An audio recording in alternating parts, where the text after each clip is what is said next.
Coming up on Midco Sports Tonight, highlights, stats, and analysis from all the NSIC matchups over the weekend. David Brown has you covered. Then it's Coach Talk. Hear from Bob Nielsen and Bubba Schweigert about their border battle on Saturday.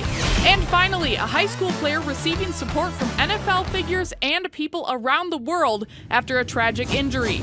All of that plus much more, Midco Sports Tonight kicks off right now.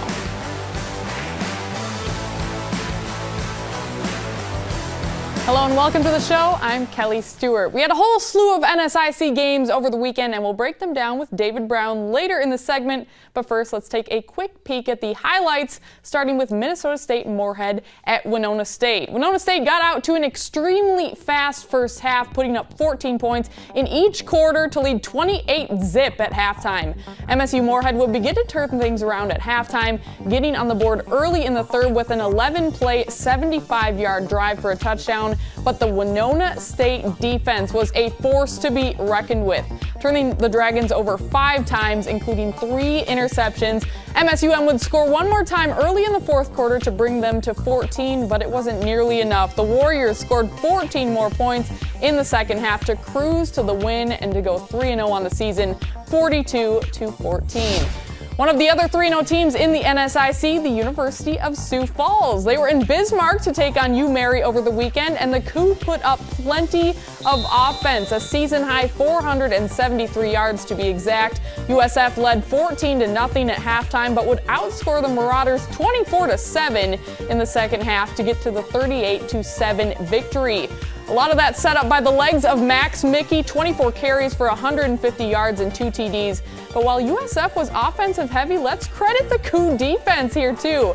Third straight game of holding opponents to just 7 points, and also the second straight week of holding the opposition to under 200 yards of total offense.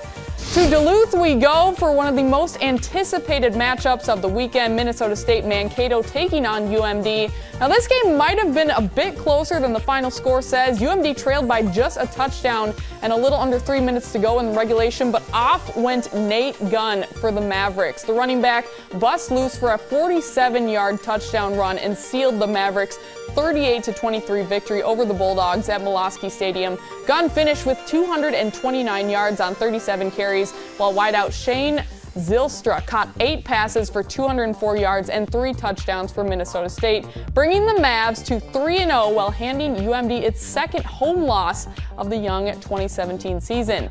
Now for a bit closer game, let's take a look at Minot State at Southwest Minnesota State in the Ag Bowl. The Mustangs entered halftime with a 2014 deficit to erase, and the game would remain locked at that score for most of the third quarter until SMSU put together the go-ahead touchdown drive starting near midfield and resulting in a 4-yard Ashanti Payne TD.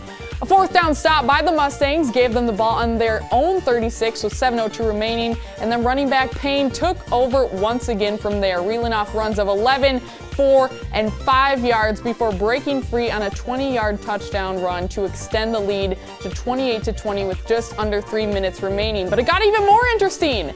Minot State found themselves at the SMSU 11-yard line with 5 seconds left, but quarterback Zach Cunha was picked off at the 1-yard line by true freshman Lucas Fisher to seal the win for the Mustangs, 28-20. And we're right here in Sioux Falls for our next game, Bemidji State at Augustana, and this one was a thriller as well. The Beavers would throw the first punch, capitalizing on a 65-yard punt return by Gunnar Olszewski to the Augie 3-yard line, then Tahi Nomain punched it in for the score. Augie would lead, however, by a touchdown at halftime, 14-7. A one-score third quarter in favor of the Beavers sent it into the fourth, all tied up at 14, and each team would score 10 apiece in the fourth to send this to OT. Augie won the toss and elected to play defense first, holding Bemidji State to a field goal. Then it was time for running back Ryan Bradbury. All 3 of the Vikings' plays in the extra frame went to him, including a 5-yard rush into the end zone to end the game with a final 27-24. Up to Aberdeen for our next NSIC matchup, Upper Iowa at Northern State. A low-scoring affair for the Wolves in this one, who would actually score all 14 of their points in the first half, leading 14-10 at the break, but Upper Iowa would kick it into gear in the second half, adding a rushing touchdown in the third and 2 more quick scores in the fourth to lengthen the lead. The first of those touchdowns coming off a blocked punt that was recovered in the end zone in the second, an 18-yard pass at the 12:42 mark. The Peacocks defense held strong, not even allowing a point in that second half for the Wolves, and Upper Iowa gets the win in Aberdeen, 31-14. And finally, our last game, a battle in Minnesota with St. Cloud State at Concordia St. Paul. The Huskies would come out guns blazing, rattling off 21 points in the first quarter alone to lead 21-zip after 15. Concordia St. Paul would wake up, however, scoring 14 points in the second quarter to the Huskies' 14 second frame points, and it was 35-14 at the half. Not much would go right for CSP after that, however. After giving up a touchdown in the third, they'd give up 14 more points in the fourth, and their one touchdown with 7:25 remaining wasn't enough to erase the deficit. St. Cloud State cruises to the 56-21 win. Huskies QB Dwayne Lawhorn with a good day, 18 of 25 for 254 yards and 4 touchdowns. Also 78 yards on 11 carries for 1 more touchdown, and his team moves to 2-1 on the year. Woo, lots of highlights from Saturday. I'm out of breath. But now joining me to dive into the details of this weekend's games, David Brown, our NSIC expert. So David, we just completed week 3 of NSIC play.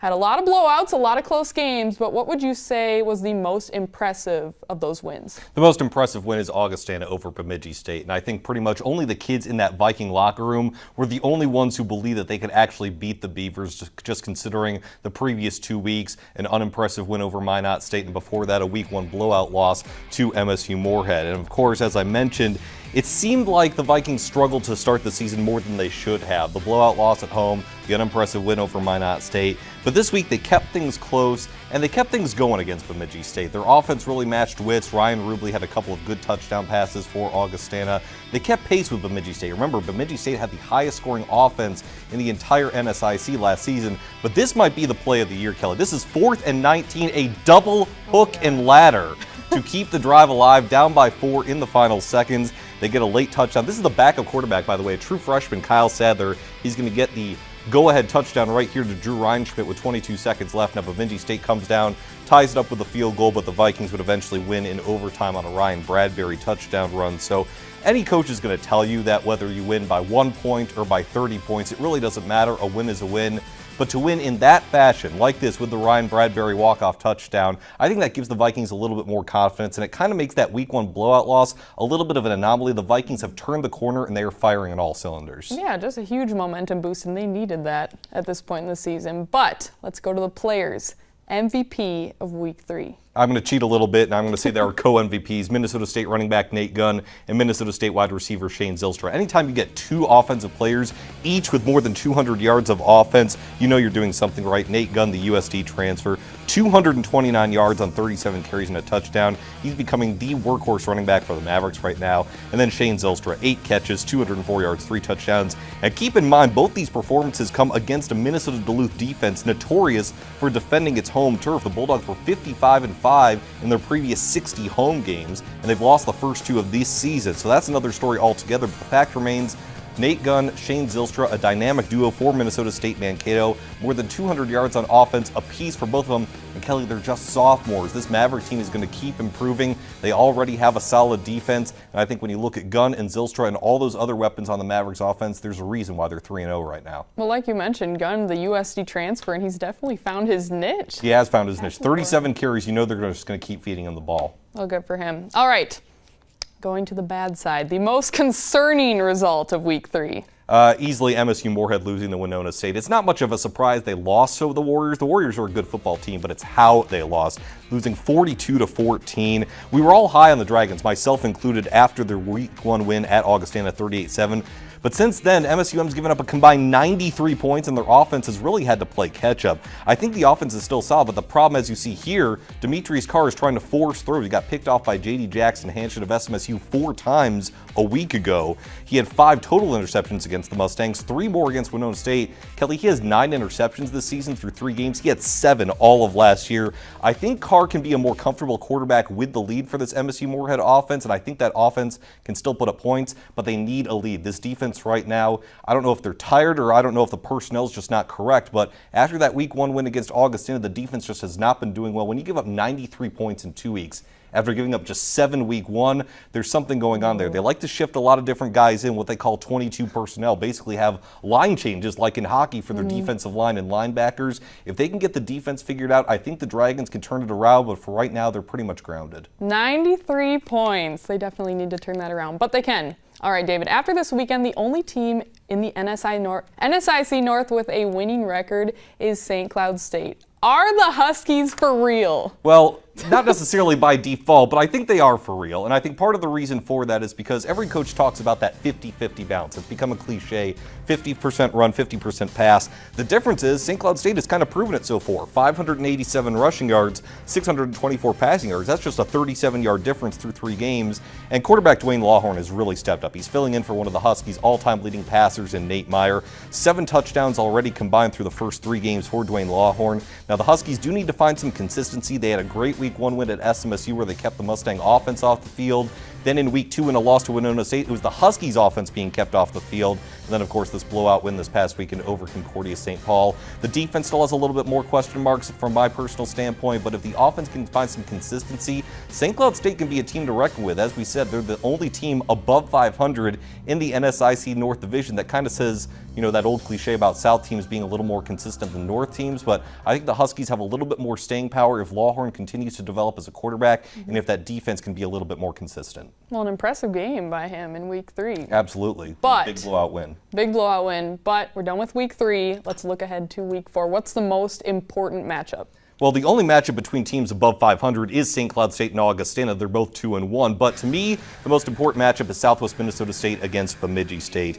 SMSU has shown how prolific its offense can be this season. The question is, how healthy is quarterback Blake Gimble? He was injured each of the last 2 games against MSU, Moorhead, and Minot State. If he's on the field, the Mustangs can win any game because of their wealth of receivers and the running backs. They're going to go up against Bemidji State, a surprising 1-2 team with 2 tough road losses. Can they right the ship on homecoming? But again, St. Cloud State and Augustana, this is a matchup between the only 2 teams above 500 right now. So one of these teams is going to be 2-2. The other is going to be 3-1. It's going to provide a good benchmark going into division play, or technically conference play, because these are interdivisional games. So SMSU and Bemidji State, which is going to be on Midco Sports Network at 2 p.m. But then, of course, Augustana and St. Cloud State. Really, we're going to find out mostly about these 2 teams, the Huskies and the Vikings, in this week because we don't really know what they are. I think the Huskies are for real. I think the Vikings have turned the corner, but this 4th game is really going to tell us a lot about both of these teams. I think it'll be a good matchup all around. Them and SMSU, Bemidji State are going to be the 2 matchups to watch. All right, exciting. As always, David, thank you for your insight, and you're off to Iowa on Thursday, right? Upper Iowa on Thursday, UMary in Upper Iowa, and then Saturday, as I mentioned, SMSU and Bemidji State. So continuing my travel all over the Midwest. Some great games that we have for you on Midco Sports Network later this week, Kelly. All right, well, good stuff. We'll have a preview of that game later in the week, but when we come back, it's time for Coach Talk. Midco SN's Jay Elson sits in with USD head coach Bob Nielsen to chat about the weekend's big win. You're watching Midco Sports Tonight. Midco Sports Tonight, presented by Avera Orthopedics.